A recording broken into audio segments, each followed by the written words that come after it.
Ouais. Ça va, t'as déjà fait une petite interview? Jamais. Une première.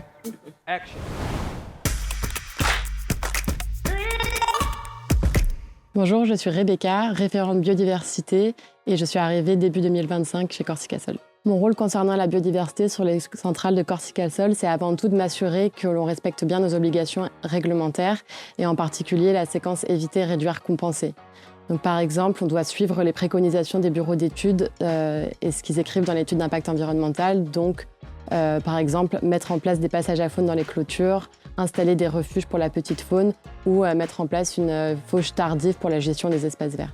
Alors, la biodiversité est intégrée très tôt au moment de la conception d'une centrale puisque les prospecteurs, avant même qu'on ait identifié un terrain, savent quels sont les zonages réglementaires à enjeu de biodiversité qu'il faut éviter pour choisir le terrain d'implantation.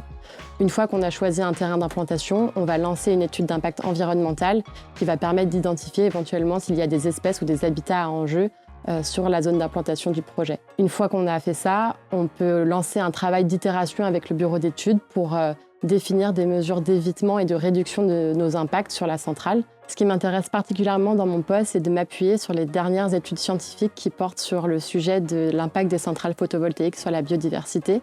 Étant donné que c'est un sujet assez récent, il y a assez peu d'études qui sont abouties à ce jour en France, mais je suis fière que Corsica Sol participe à une de ces études.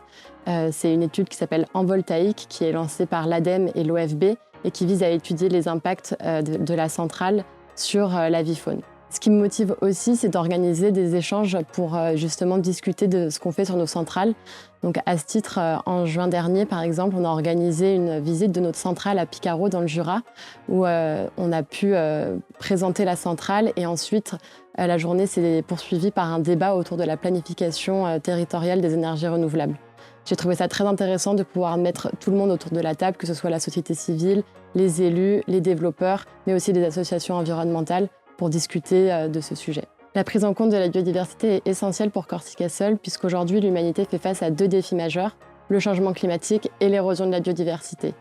Les énergies renouvelables sont certes un moyen d'atténuer le changement climatique, mais elles peuvent aussi avoir un impact négatif sur la biodiversité si l'on ne prend pas en compte les espèces et les habitats qui sont présents sur les terrains sur lesquels on s'implante. Par conséquent, pour Corsica Sol, c'est très important de prendre en compte cette biodiversité, puisque c'est un moyen pour l'entreprise de s'affirmer comme un acteur engagé et responsable sur ces sujets-là. Et c'est aussi un moyen de favoriser l'acceptabilité des projets dans les régions dans lesquelles on s'implante.